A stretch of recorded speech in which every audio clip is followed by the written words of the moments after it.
जनवरी 1964, San Diego, California. एक 17 साल का लड़का रैंडी गार्डनर एक ऐसा फैसला लेता है जो साइंस की समझ को हमेशा के लिए बदल देने वाला था। उसने तय किया कि वो बिना किसी ड्रग्स या कैफीन के दुनिया का सबसे लंबा समय तक जागने का रिकॉर्ड तोड़ेगा। लेकिन जैसे जैसे घंटे गुजरे, रैंडी का दिमाग उन रास्तों पर निकल गया जहां से वापसी नामुमकिन लग रही थी। हेलुसिनेशंस, मेमोरी लॉस और मैडनेस। क्या होता है जब आपका दिमाग शटडाउन होना भूल जाए?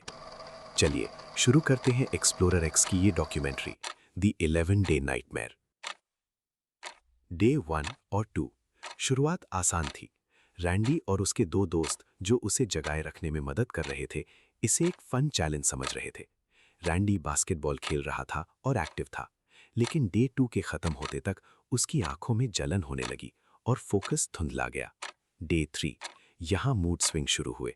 रैंडी चिड़चिड़ा होने लगा। उसे टंग ट्विस्टर्स बोलने में तकलीफ होने लगी।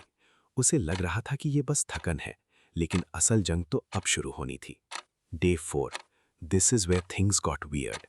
रैंडी को हेलुसिनेशंस होने लगे।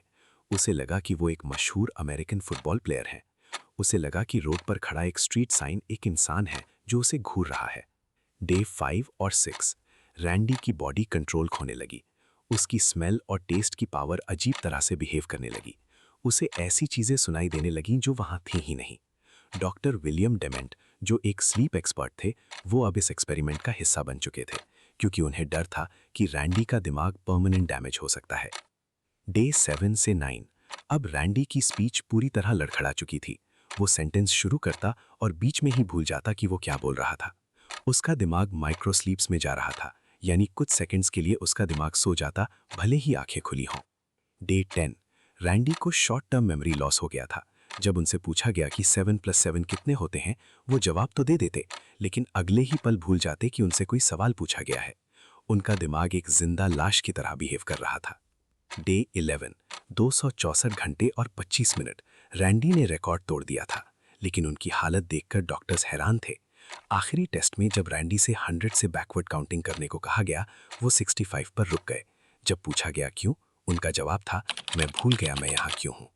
लेकिन सबसे बड़ा सवाल, क्या रैंडी दोबारा नॉर्मल हुए? एक्सपेरिमेंट के बाद वो 14 घंटे और 40 मिनट तक सोए, और हैरानी की बात यह है कि जब वो उठे, उनकी मेंटल स्टेट बिल्कुल नॉर्मल थी। उनके दिमाग ने खुद को इतनी जल्दी रिपेयर कर लिया, जो आज भी साइंटिस्ट्स के लिए एक मिस्ट्री है। लेकिन याद रखिए, गिनीज वर्ल्ड रिकॉर्ड्स ने अब इस कैटेगरी को हमेशा के लिए बैन कर दिया है, क्योंकि ये जानलेवा हो सकता है। क्या आपने कभी महसूस किया है कि बिना सोए आपका दिमाग कैसे बिहेव करता है? हमें कमेंट्स में बताएं। और अगर ये डॉक्यूमेंट्री पसंद आई तो एक्सप्लोरर एक्स को सब्सक्राइब करना ना भूलें। मिलते हैं अगले राज के साथ।